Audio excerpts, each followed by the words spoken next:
Coming up on this week's episode of Common Denominator. My rock bottom was in the end of 2012, finding myself standing on the edge of a building, a hotel in Eilat, and saying goodbye. This is Common Denominator, straight-up conversations with Moshe Popak. Relying on critical thinking and open-spirited debate, we invite you to find common ground on everyday issues and encourage you to be bold, to be optimistic, and to take action. To learn more, head to MoshePopak.com, and we'd be so grateful if you'd like, share, and subscribe to the show. Now, here's your host, Moshe Popak. Hi, and welcome to the show. This week, why we should all honor and respect our veterans. My guest is Yaron Porter, a former elite Israeli Special Forces soldier. He'll share his incredible story of courage and heroism, his subsequent battle with PTSD, and how he's dedicated his life to preventing suicides among American and Israeli veterans. Hi, Yaron. Welcome to the show. Hello. Glad to be here. So I want to go back to the event, 2011, the event that changed your life. So you're part of the Israeli Special Forces, and you're fighting terrorists. Tell us a little bit about that day. Okay, so as you said, I served in the Israeli Special Forces for almost 12 years. In a classified elite unit, counter-terror unit, like equivalent to Delta Force and Navy SEALs here. I was in the reserve, so basically that day, I wake up in the morning, went to the sea, like my favorite hobby is kite surfing, went kite surfing. After I done with it, getting a message from my unit commander, all the warriors, there is a terror attack, like we were spun up to come to the unit as soon as possible. And this is exactly what happened. I'm done with the kite surfing, and I'm finding myself 25 minutes later, crazy terror attack, invasion of 24 terrorists from a border with Egypt. When we came there was already 5 casualties, 1 Golani Brigade soldier lying in the middle of the road. Helicopter of the Air Force in the air, bus burning in flames. It was like a war, and it's 25 minutes from my parents' house, basically. This is in southern Eilat. I mean, southern Israel. Southern tip of Israel, Eilat city, the border between Egypt, Sinai, and Eilat. It was like the entrance to Eilat. Wow.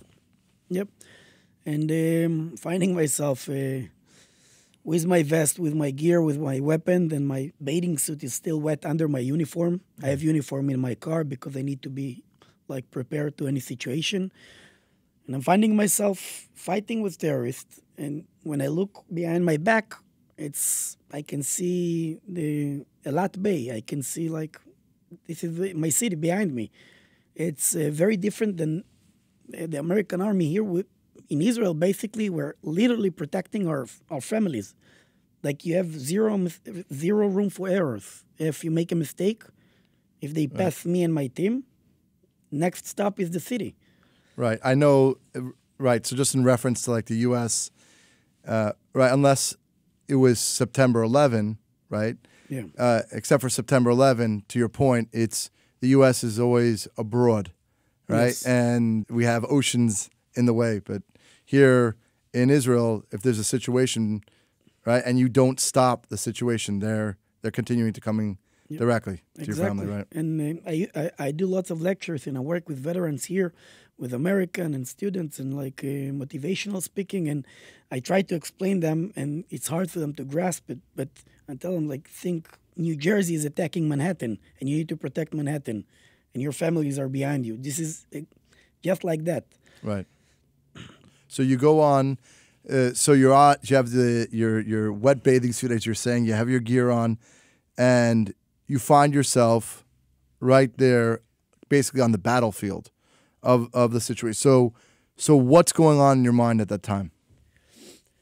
It's very hard to explain the feeling, but you train so much in the army, in my unit specifically, for this moment that you don't need to use your mind. It's like everything is like we're like robots. Your instinct works. So basically, you're in kind of a robot mode. You do whatever you got trained to. You can't ignore the fear because they shoot at you like bullets is passing through your face between your legs, and you need to run forward. And you're under like they surprise you, so they have the higher ground. It's daylight. It's a very dangerous situation to be in, but there is no place. There is no room to think or to start. There is no place for feelings. Basically, you need to do whatever you got trained to do, and to eliminate the terrorist and the threat. It's amazing that even though you're on reserves, that muscle memory or that brain immediate reaction 25 minutes later as you're enjoying the kite surfing, right, that kicks in. And I know that there was a specific incident that happened. So these bullets are flying down. I mean, I'm imagining this. The typical person, obviously, that's not trained is, they're full of emotion, fear, right? Tremendous fear. But you don't have that ability because you've trained. So tell us about the specific incident that changed your life. So the specific moment that I felt like I can tell, this is what kind of cracked me, and like I'm suffering from PTSD since that moment, was after the shooting, after we clashed with the terrorists and eliminated them. There was the Golani Brigade soldier lying in the middle of the road, Moshe Naftali, Zichrono Livracha. And my commander told me the terrorists, those that are still alive, they're planning to kidnap him, like to take him inside Egypt, which is a very big no-no in the Israeli army, and specifically in this situation because it's a country that we can't invade with the army forces by the peace agreement. It was very complicated. And anyway, in IDF, this is like the worst thing that can happen in a fight. So I take with me 3 warriors, and the mission is like a suicide mission. Basically, you need to run to the most vulnerable spot in the entire battle, where you see they shoot at you can see the bullet hit the ground around this soldier, and you need to run to the middle when your weapon is on your back because you need to evacuate him. And in your head, like, it's the most frightening command you can ever get, but this is important mission. You're going to bring the Israeli soldier back to his family. We didn't know the situation. We just know that he's lying on the ground. And you run, and the bullet's like passing in front of your face, between your legs, and you're saying like, any second now, lights out. But you keep running forward, and you need to complete your mission. And the mission is very important. It's sabotage the attempt for kidnapping him and to bring him back. Hand of God, miracle. Nobody got scratched in this mission. But as soon as I got there, I didn't know if he's alive or not. But when I got there, I'm not going to get into specific and visualize pictures. It's probably hard for you to think back. Yeah, but this poor soldier got shot in his head from behind, from his own soldier. Friendly fire, sort of speaking. And this is a very hard image, and you know for sure he's not alive anymore. And you risk your life, and like bullets passing through your face, and he's dead. Tell me about what happens after, after you eliminated terrorists, and now you're back, and the processing of that. So it was back in 2011. The word PTSD wasn't that popular like today. It was, especially in my unit, which is like very old school.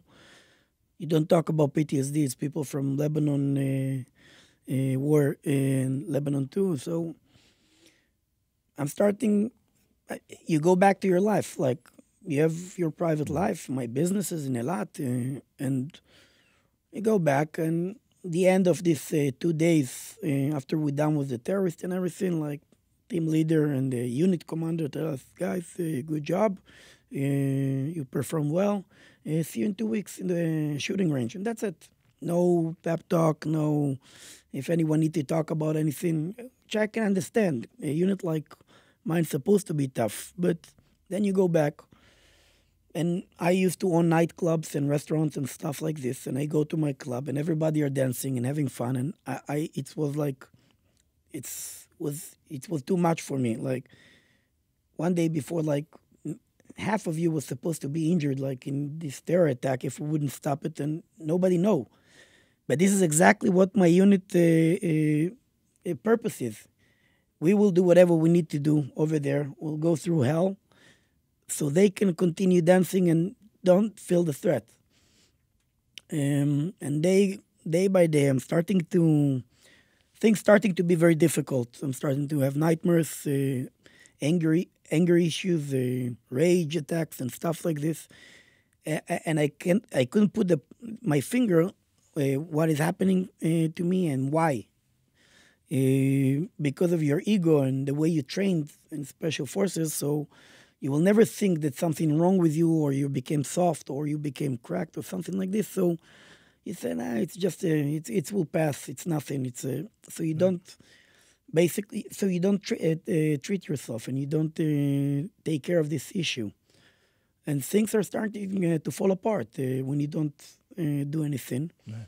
We're talking about the soul here, and I'm starting to lose my friends, my business. I'm bankrupt, unfortunately, those years, and I went through a very hard time. In other words, your energy is completely depleted. You're all over the place, and then probably what's manifesting in the physical world is that the results that you're used to is all falling apart but you're not realizing that your soul's falling apart, that you need to organize that. Exactly. Right. So you don't take care of it because you don't want to admit, because of your ego. Today I work with disabled veteran, with people like with PTSD, and the first thing that you need to learn, you put aside your weapon and you put aside your shield, and you need to take care of your wounds. And this is more than wounds. It's if you don't treat it, it will kill you, literally. When did you realize that, you know what? I guess I always like to bring out the rock bottom moment. You're saying you went through bankruptcies and different issues. What was the moment where you said, you know what? I have to get help for PTSD. What was that moment? What was that day? So the turning point, I tried to fight it for a few years, and I said, those are my problem. I don't need to. Nobody else need to hold my bag or hold my bag of bricks. My little brother, the smallest in our family, also served in engineering, demolition, special forces. He was an officer. He was like in charge of the tunnels, and he used to have like meetings in Tel Aviv. In this period of my life, I live in Tel Aviv. It was 2016. So he used to have like meetings in the Tel Aviv area, and then he had a night off, so he used to come to stay in my place. One of those nights, I go to sleep. One of my mechanisms, I go to sleep with lights on and with the TV working. Like if I wake up from a nightmare, so I see the TV, I see I'm in my room. I'm not like in interrogation. I'm not a hostage or something like this. And my little brother know that I have problems with my sleep. He used to tell me all the time I have PTSD, and as a big brother with ego, and shut up, I'm good. Sure. And I was asleep, and he want to shut down the TV and the lights, so I sleep better. I saw a terrorist from those two that survived this terror attack from the terrorists coming to my room. In my head, like the context is, it's one of the terrorists came to revenge his friends, and I see a terrorist. It's not like a dream. I can see him. I can see his gear. He's opening the Velcro, taking out the grenade, opening the grenade, and throw it on my chest. and I'm jumping from my bed and I'm running after the terrorist. From my understanding, he's inside my house. I get a hold of him, I choke him, and then I hear my little brother's voice telling me, Yaron, it's me, your little brother, from the terrorist. And I'm like taking one step back. He was with uniform. Maybe it's also confused me. And this is my turning point. This is the moment that I understand I can hurt someone else. My little brother, this was the most traumatic situation in my entire life, more than the fight itself. Yeah. Finding myself choking my little brother. And from this moment, I decided enough is enough. I'm going to get the help from the Israeli Rehabilitation Center, Defense. So there is, wow, sorry, I get a little emotional here, but that was, I can understand that. I have 5 brothers, and we've had our journeys, and I just picture that scene, and definitely when you realize that you're probably seconds away from, right, that if your mind would have played that trick on you for a few more seconds, right, you wouldn't have had a little brother as a possibility, right? In Israel, do they have programs currently for PTSD for the veterans and soldiers in general? Like Ministry of Defense and the Rehabilitation Center, they have things that they do. It's not enough. I'm the kind of person that not, of course, trashing about my country or looking what's wrong. I'm doing myself, and I'm like, I have 2 hands and 2 legs. I will help my brothers. This is the first thing you learn in the army. You don't leave anyone behind. And with that being said, there is like amazing organization, which I'm part of, a few of them, that it's warriors that overcome PTSD and injuries, and they help other warriors. And this is amazing to see. When people tell me about the country, for me, this is the country. Those people that injured overcome and help others. I went to a dinner a couple nights ago, and the person that was hosting the dinner, he said the greatest trait that a human could have is the trait of courage. When I see somebody, and I think that this is my tribe, so Yaron, you're my tribesman, someone that hits rock bottom, and what they do is, on their own, the lowest point, they take that as their life mission. That we think as we're spiraling, as we're going all the way down, nobody's around, and we hit all the way down, and we make a decision. We make a decision, and everybody has different factual backgrounds of reasons why they make that decision, but that becomes their identity. No matter what, it's their new survival. And you're doing that daily by helping other people that are going through, other veterans and that are going through PTSD. And I know that I relate to it very much because I know that that's what keeps you alive inside your soul. It's, I guess, soup for the soul. And the more we give, the more we receive, right? So I agree, and my rock bottom was in the end of 2012, finding myself standing on the edge of a building, a hotel in Eilat, and saying goodbye. Seconds before I jump and commit suicide, deciding to give myself another chance and to be a warrior for one last time and to fight and not to commit it. And look, I can't take. I don't think that warriors or people, veterans, have their own PTSD. Everyone has his struggles in life. Everyone takes things differently. The question is, when you hit the rock bottom, how do you act after this? Like, I look at it as a spring. So you go down, down, down, and then you go back up again. And this is the bravery that you talk about, is to take this extra step and to give yourself another chance and to fight back. I mean, it's interesting because I think about even, people ask me like why I do this podcast, and in the end of the day, everyone, again, like I said, has their own rock bottom, their own version of what it is. And I made a promise to the universe.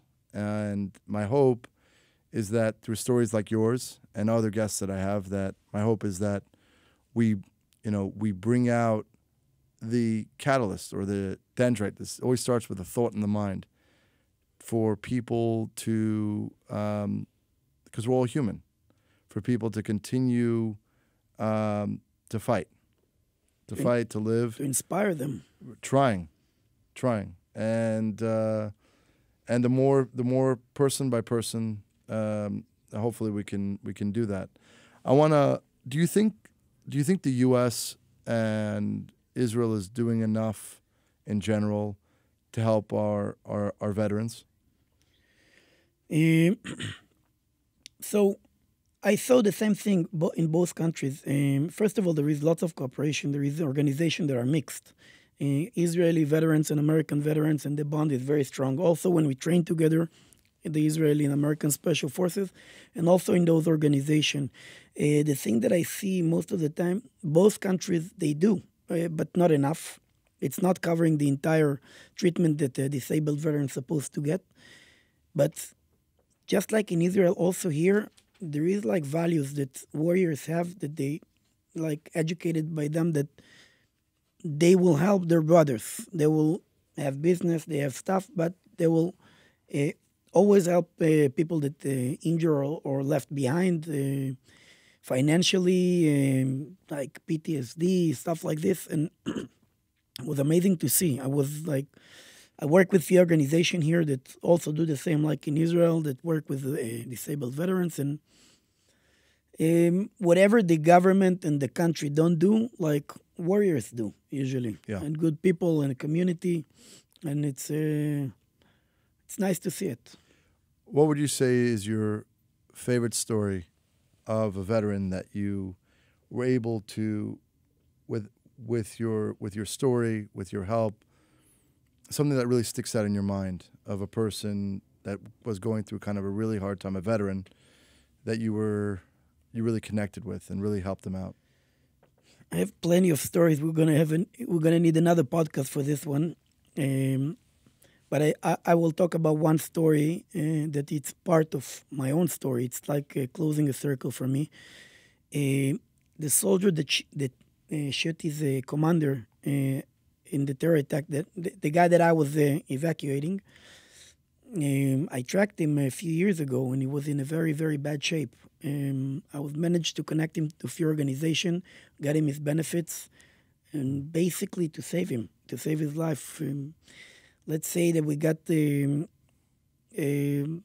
we got some kind of a message that this soldier was already write his letter goodbye when we were in touch with him. We like caught him on the right time, and this is connected to my story because his commander was the guy that I was evacuating under heavy fire. And for me to be able to help him, to bring him back to life and to put him on track was the highest achievement you can't compare it to anything. Not in business, not in nothing in life. Yeah.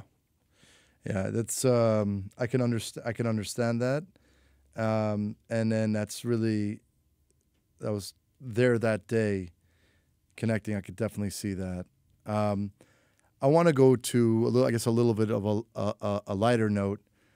I know we were talking a little bit before, but this is, for me as a layperson, this was a funny story in a way. Somehow you were, summoned, or they found you to join the Israeli bobsled team. Tell us a little bit about that. It is a funny story. So. Basically, after I lived here for a year and a half in South Florida, one of my friends saw some kind of a post looking for Israelis served in the Israeli Special Forces with athletic background that are in the United States. It was during the COVID with visa, and he told me, Yaron, someone is looking for you. I like adventures. I like adrenaline. This is basically how I treat myself, how I rehabilitate myself from PTSD and my anger issues and rage. So I said, I'll give it a try. In my head, I was positive. This is friends from my team, from my unit, pulling a prank on me. And I said, okay, I will play with them. And I was positive that as soon as I'm going to land in, it was Vermont, North New York, as soon as I'm going to land there, my friend from my unit, bobsled, bring the tequila, there is bachelor party to Rosso. But as soon as I land there, a U-Haul come to pick me up with a sled behind it. And I said, okay, I guess we're going to bobsled. Yeah. And I never saw this sport. Maybe in this movie, Jamaica Under Zero, Cool Runnings. Cool Runnings, sure. Cool Runnings. I did the tryouts. I made it to the team. The last 2 years, I'm part of the Israeli national bobsled team. Well, we almost qualified to the Winter Olympics. We were very close. So I think you tell me like top 30, and the Israeli bobsled team was 31. Was that what it was? Yeah. Yeah, so top 30, that is maybe very close. Next time, yeah. And for a new team, it's amazing. It's achievement. That's tremendous. And it's also, you were telling me, in Lake Placid and Salt Lake City, that's where the two places, not in Israel. No. Obviously, there's no place to train there, right? But you train. Yeah, so basically Israel don't have a place to train. So the Israeli national bobsled team training in the United States, in Lake Placid and in Park City, Utah. Wow. During the COVID, it was hard to travel, but this year also in Canada and Europe. And all the training is here. So the Israeli team is here, where we're training here in the United States. Yeah, I have a good feeling about you guys. And I know I want to just touch on this also. I know you're doing motivational speaking now. How do you feel about going in front of a crowd, telling your story, and through your story, motivating them? So it was a process. If you would ask me to tell you my story in 2013, I guess I would have cried in the middle, shake, sweating. It was a process. Part of the rehabilitation is to make your story a story and not a trauma. I found myself the last 5-6 years helping other people, working with a few organizations, helping disabled veterans to rehabilitate them, to track them, to reduce suicides among veterans with PTSD. I feel this is like my life mission because I walk this way. It's just like in the army when you walk through a mine field or something like this, you know exactly where not to step, and I can tell them. And it's not that I learned it and I tell them I walk this way. I navigate it out. I can tell them how to do it. And for me to speak in front of crowd, okay, so at the beginning it was a little bit hard. It's not my first language. But after every time I do those lectures and someone call me after or text me or Facebook or LinkedIn and tell me, listen, my daughter is dating someone, he have the symptoms that you talk about, and it's like I'm getting leads. If you want to look at it like a business, I'm getting leads to save people's life. So I understand that through those motivation speaking and the fundraisers and all my activities, basically in the end of the day, I'm saving life. I don't do reserves anymore. So this is this is me contributing to my country and to the saving my homeland and the warriors that came from the fight and stayed with PTSD. I want to just tell you, Yaron, that's extremely special. You should continue that, and that should be your strength. Yaron, so let's fast forward, and the story is not over, but now we are in 2022. Tell us a little bit about what's going on with Yaron today. Okay, so my story have a good end. It's not the end of the story, of course, but this day I'm in a much better place. All my activities with veterans, helping others, find some kind of a path to live my life, healthy life, balanced life. I joined my family business here. I have like my uncles, my grandfather's brothers are doing construction. All of them, I kind of gather them all together and build some kind of a network. Arizona, Florida, New York, LA, Bay Area, Seattle. So I use my skills from the Israeli Special Forces. I'm taking it very, very seriously, like missions. Every job is a mission, and I harness them all together to one big company. And thank God the business are very good. I'm very happy where I'm at. And I have lots of plans to the future, development and construction, building. Well, I want you to know, Yaron, you should continue to go strength to strength, mentally, physically, spiritually. It's really inspiring. Thank you very much. But I know that after this interview, I know people are going to want to find out more about you. How can they do that? Basically, I work with my full name: Facebook, Instagram, LinkedIn, YouTube. A little bit. There is a few videos of lectures and a documentary. They did a few months on me and my story and my activities. My full name, basically, they can feel free to reach out if they have questions, if they think there is someone that need help. I'll be more than glad. This is, as I told you, for me, it's my life mission. Thank you so much, Yaron. It's really been a pleasure. Thank you. Thank you. Thanks for listening to the Common Denominator podcast. Join us next week for another inspiring, impactful, and empowering conversation. To learn more about Moshe, head to MoshePopak.com. If you enjoyed this episode, feel free to share it. And we'd be grateful if you could rate, review, and subscribe to the show.